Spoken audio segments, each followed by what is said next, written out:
მოგესალმებით. ახლა გავაკეთეთ საჯარო გაშლა ესეთ შეკითხვაზე, ვინ ფიქრობს თქვენზე და რა სახის ფიქრები აქვს მაგ ადამიანს თქვენთან დაკავშირებით.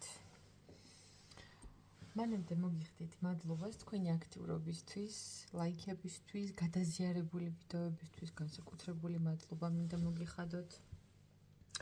ახალ გამომწერებს მოგესალმებით კიდევ და, რა თქმა უნდა, ჩემს ძველ ერთგულ მსმენელებს, რომელიც მუდმივად ხედავ ხოლმე კომენტარებში და ლაიქებში, განსაკუთრებული მოკითხვა და სიყვარული მინდა შემოგითვალოთ. ეხლა კი დავიწყოთ გაშლა შეკითხვაზე. ვინ ფიქრობს გამოდებით თქვენზე? ვინ არის დაინტერესებული თქვენით?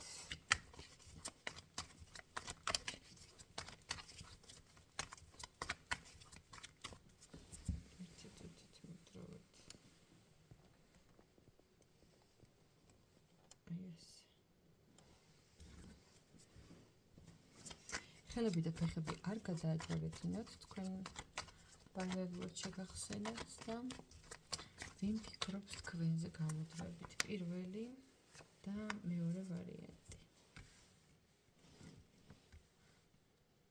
აი ესე. ვარიანტებისთვის გქონდეს, მოდით რა გავაკეთოთ. პირველი ვარიანტისთვის იყოს აი ეს ზარი. და მეორე ვარიანტისთვის იყოს აი ეს პატიძინე დოქი. აი ესე გავაკეთეთ. პირველი და მეორე ვარიანტი. ეს მთელი ცოტა ყურადღებას იქცევს. აი ესე პირველი და მეორე. ვინ ფიქრობს თქვენზე გამუდმებით? რას ფიქრობს? მოკლედ პირველი ვარიანტით დავიწყებ და მეორეს გავწევ დროებით.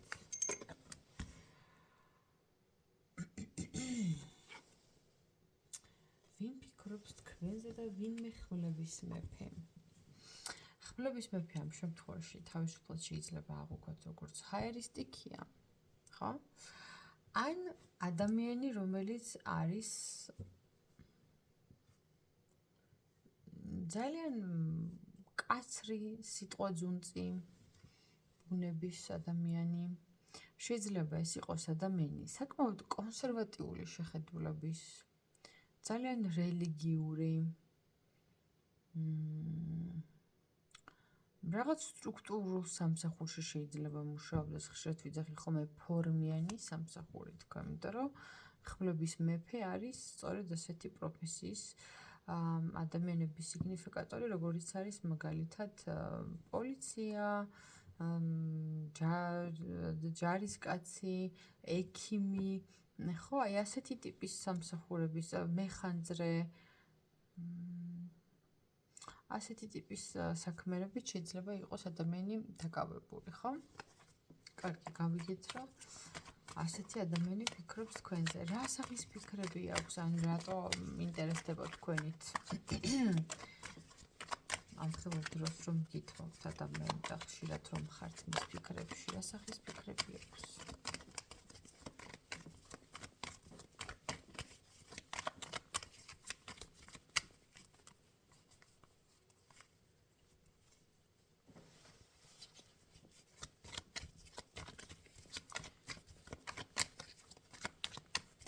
ხმლების მეფე ხლა, ხმლები ჰაერისტიკეც არის და აი მასწავლებელი, ლექტორი, ესეც არ არის გამორიცხული.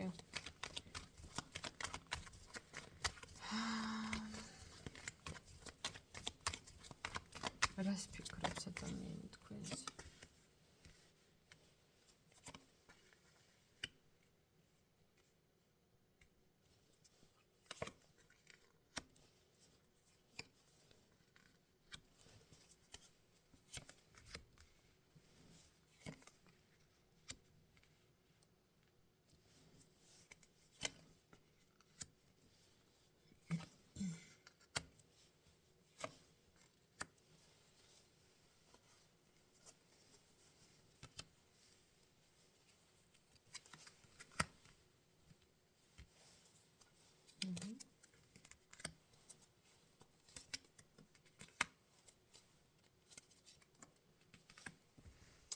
კი ბატონო, რას ფიქრობს ადამიანი თქვენზე და შეიძლება ადამიანს გქონდეს შინაგანად ან თავდაცვის სურვილი, თქვენგან თავდაცვის რო აი რაღაც თქვათ მომართული ადამიანი იმისთვის რო აი რაღაც რო უთხრათ ან გააკეთოთ წინასწარ მომზადებული პასუხები და გახვედროთ, შეიძლება ეს ვარიანტიც განვიხილოთ. ან უბრალოდ ადამიანს სურვილი აქვს რომ რაღაც მიგითითოთ, ჭკუა დაგარიგოთ, შენიშვნა მოგცეთ, აი ცოტა რაღაც აბეზარი ის მოახერხა გაშლას. აი რაღაცა ჭკუის დარიგება, ჭკუის წაღლების სურვილი, რომ აიცი რა, შენ ეგრე კი არ იქცე, რაღაც აი დემაგოგია.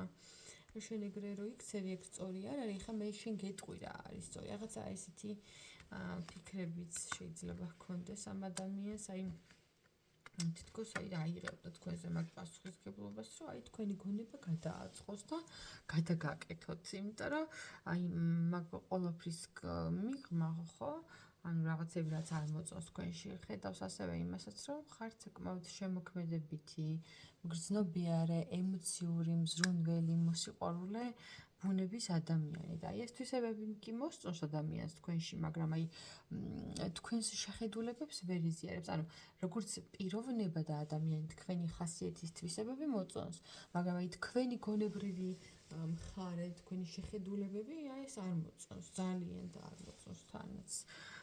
და თან სხვათა შორის იცით რა მომენტი აქვს, რომ მიუხედავად იმისა, რომ საკუთარ თავს ეგრე დემონსტრირებს საზოგადოებაში, ხო, რაც აგიხწერეთ, რომ ეს სიტყვა ძუნწი, მკაცრი, ესეთი კრიტიკული აზრი შეიძლება გქონდეს ყველაფრის მიმართ, ხო?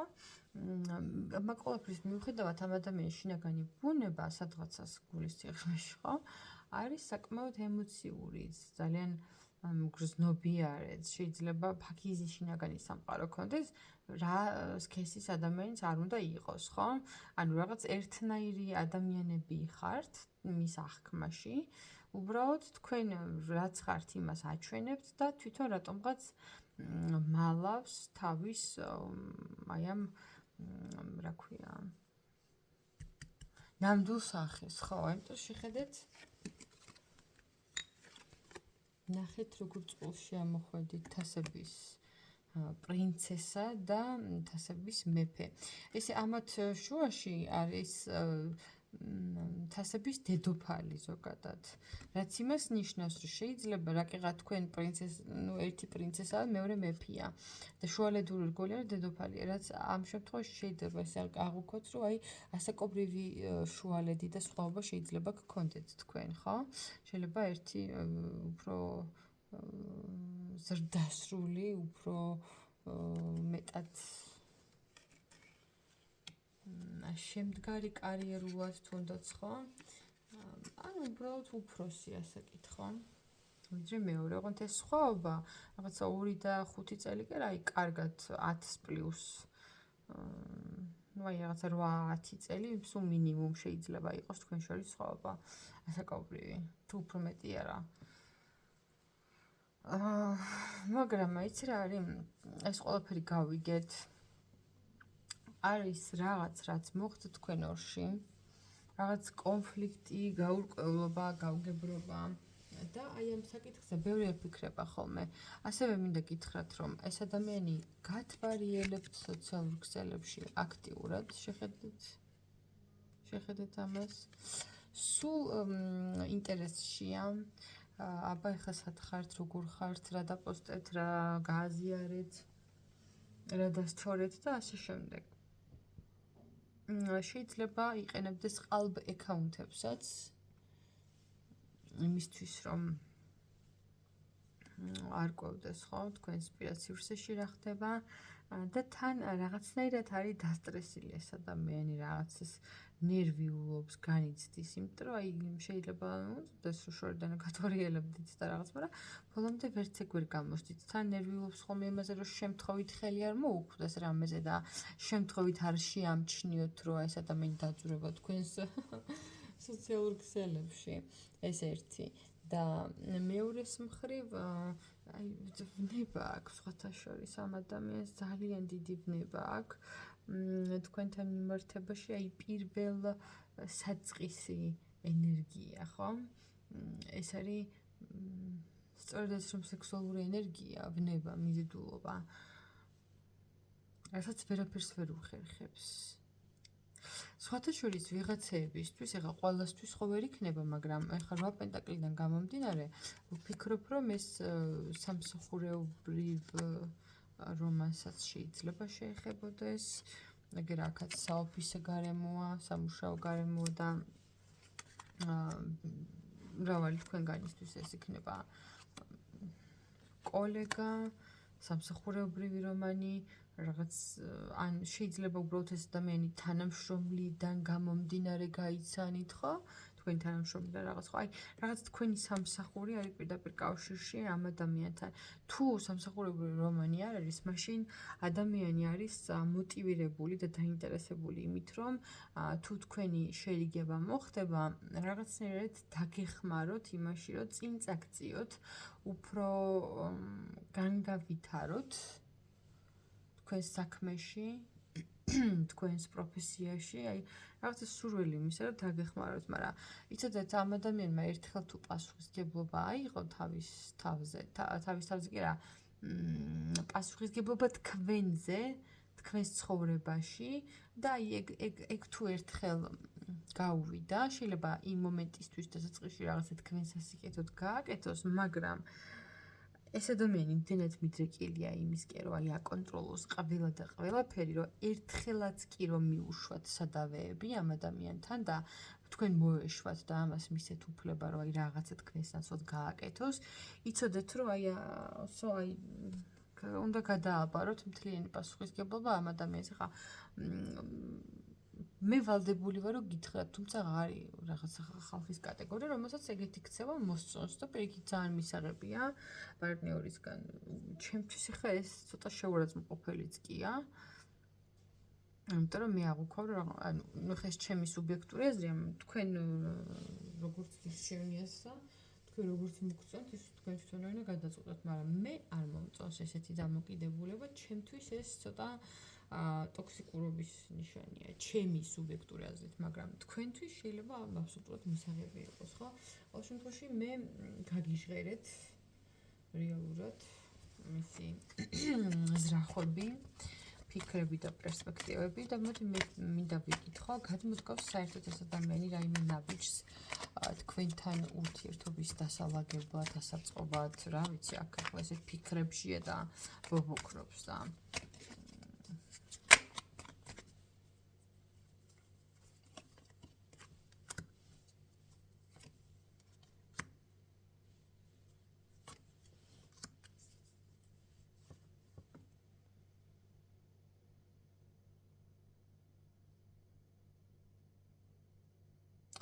ნაბიჯების გადმოდგმა ამ ადამიანის მხრიდან არა.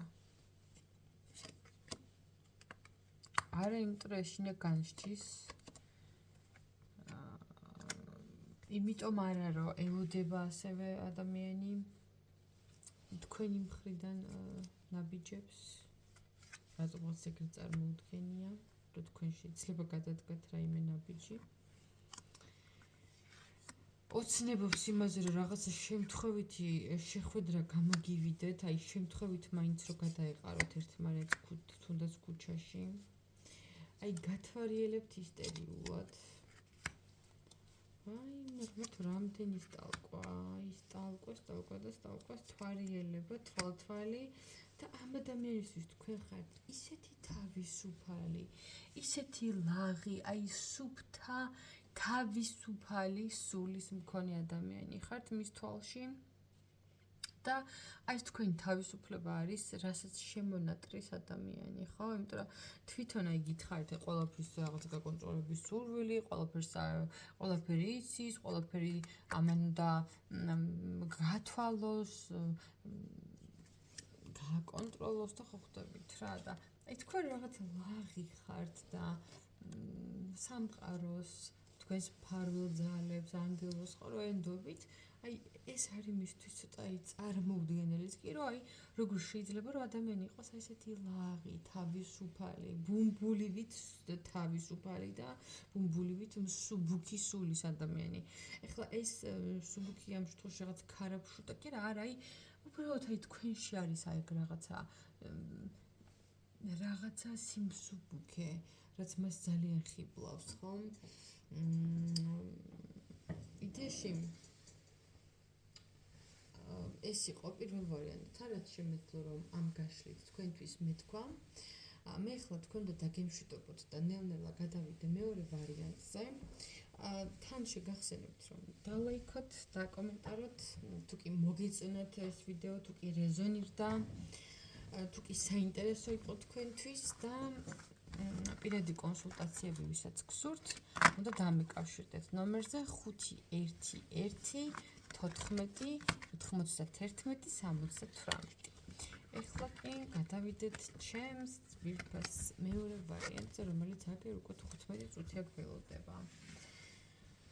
ვინც ჩაიფიქრეთ აი ეს დოქი?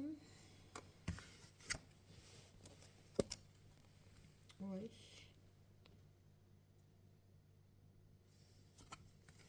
ვინ ფიქრობს თქვენზე? ეს და შემცირდა აქ და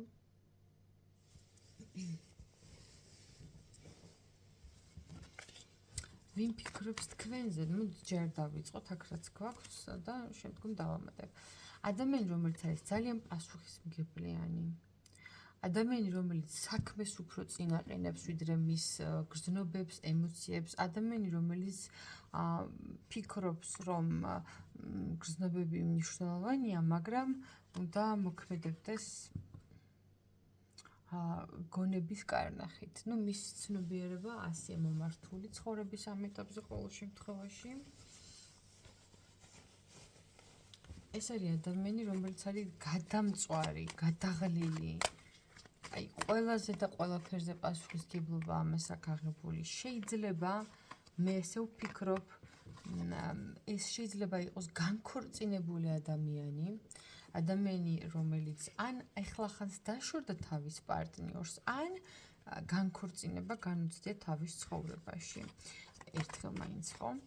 მოდი ახლა უფრო დეტალურად ჩავეძიოთ, მაინც მინდა სიგნიფიკატორი. კიდე ვინ არის? აი მიმანიშნე, ქალია, კაცია, მეგობარია, თანამშრომელია, ყოფილი პარტნიორია, ვინ არის ეს?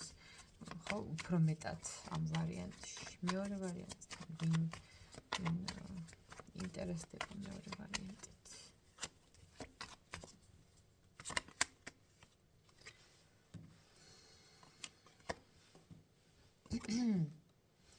lovers.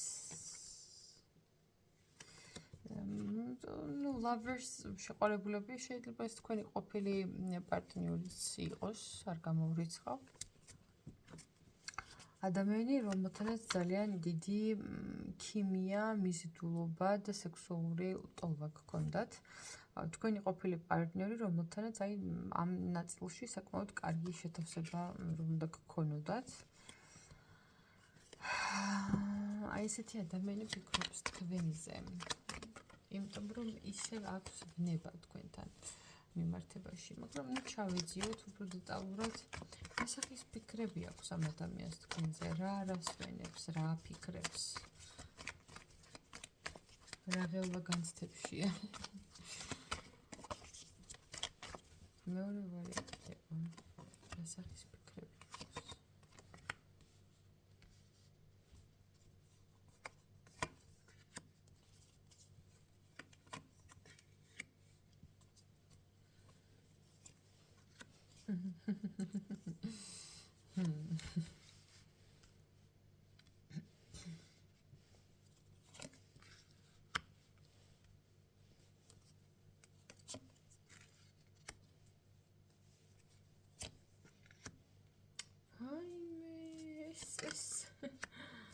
რა ხდება?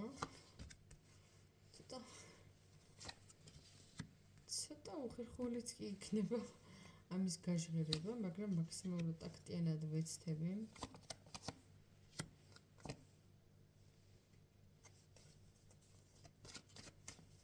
ეს რა ხდება გავიგე? ღმერთო ჩემო. მოკლედ აქ არის ადამიანი ძალიან დიდი სექსუალური ტემპერამენტის მქონე, მოდი დავიწყოთ აქედან. და იდეაში თქვენთან მიმართებაში მისი ფიქრების ტრიალებს სწორედ აი ამ მიზიდულობის ხარჯზე, აი ამ მიზიდულობისა და ვნების ფონზე და ხარჯზე, ხო? და თან ყველაზე საინტერესო ის არის, რომ როცა ესეთი ფანტაზიები და ფიქრები უჩნდება თქვენთან, შინაგანი თვითკრიტიკა ერთვება, იმიტომ რომ აი ფიქრობს, რომ არასწორია რომ ესე ფიქრობს, რომ იქცევა შეიძლება. არ ვიცი, ხო, შეიძლება თავის ფიქრებს არ მინდა ხა დეტალებში ჩასვლა. მოკლედ, ადამიანის ფიქრები თქვენთან მიმართებაში არის ინტიმური ხასიათის. ასეთი გაშლა გულწრფელად გეუბნებით, მართლა არასდროს არ მქონია. აი, რამდენი კონსულტაცია ჩამეტარებია, გინდა პირადში, გინდა ტაროს გაშლა აქ საჯარო. ასეთი, არ ვიცი. მართლა ყველა არკანი ისე მიუყვა ერთმანეთს, რომ რა ვიცი, აი სხვა რა უნდა გითხრათ, ადამიანი არის თავის აი ამ უკიდურეს მიჯაჭულობებში, თქვენთან მიმართებაში, აი ჩაციკლა აქ და ნუ თუ გქონდათ თქვენ ეს რაღაცა ინტიმი ხო გასაგებია, მაგრამ თუ არ გქონდათ, ეს კიდე უფრო ის არის რაღაცა აი არ მინდა, მაგრამ ესე ვთქვათ, ნიხვატკა. აი, ზუსტად ეს სიტყვა, რომ აი ნეტა როგორი იქნება და რო გიცადათ.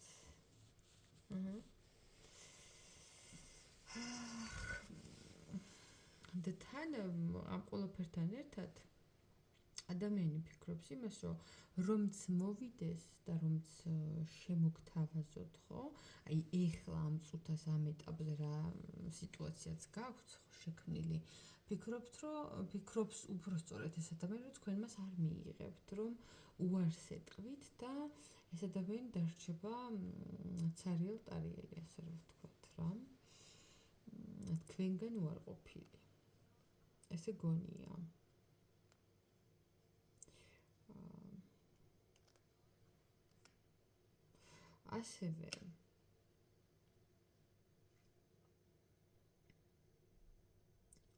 ასევე ეს არის მე ვფიქრობ ადამიანი, რომელიც უკვე წარსულში გყავთ მოტოვებული.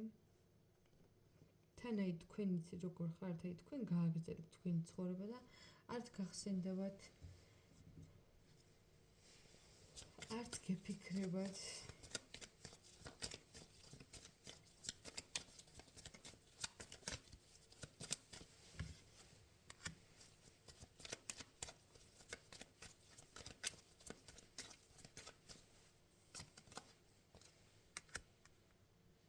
იცით როგორი ადამიანია?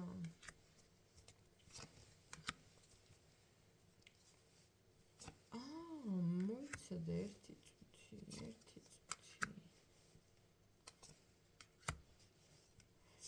ეს შეიძლება იყოს იმ ყოფილთაგანი, რომელთანაც ურთიერთობა დაასრულეთ, იმიტომ რომ შეიძლება აღმოჩნდეთ, რომ სასიყვარულო სამკუთხედი იყო. ხალხო, აი ნახე ესე გავიგოთ.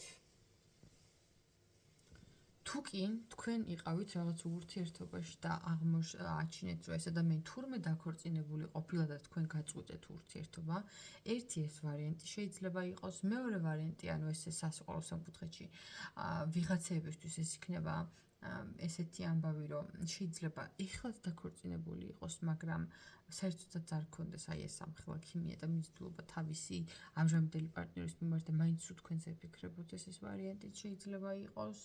ხო, აი ძალიან ბევრნაირად შეიძლება ჩაიშალოს, მაგრამ ფაქტია, რომ რაღაცნაირად მაინც სასიყვარულო სამკუთხედის სუნი მცემს მე აქ ამ გაშლაში.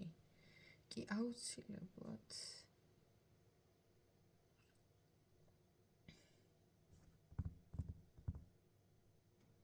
და აი თვითონ ეს ადამიანი პირდაპირ გეტყვით, ხალაწზე წამსვლელი ადამიანის შეიძლება იყოს. და თქვენ რო არ შეგეკავებინათ თავი. მაგას საერთოდ ნამუსი არ შეაწუხებდა.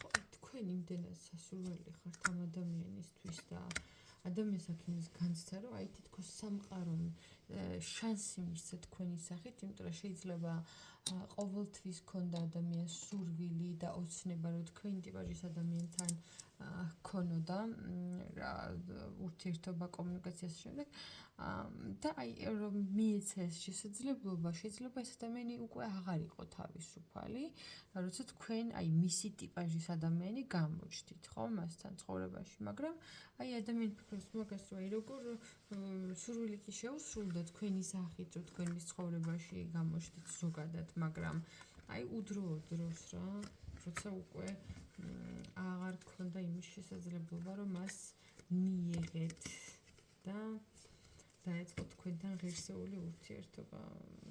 მაგრამ ვერც ცუდუნებას ვერ ვიძლებ და ვაი, არ ჩამომივიდეს, აი ესე გავასწოროთ.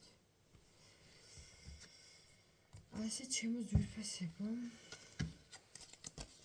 ასეთი გაშლა გქონდა ჩვენ მეორე ვარიანტში. მე დაგემშვიდობებით ახლა ბედნიერებას გისურვებთ, წარმატებებს და გელოდებით კომენტარებში. დროებით. აბა ნახავთ.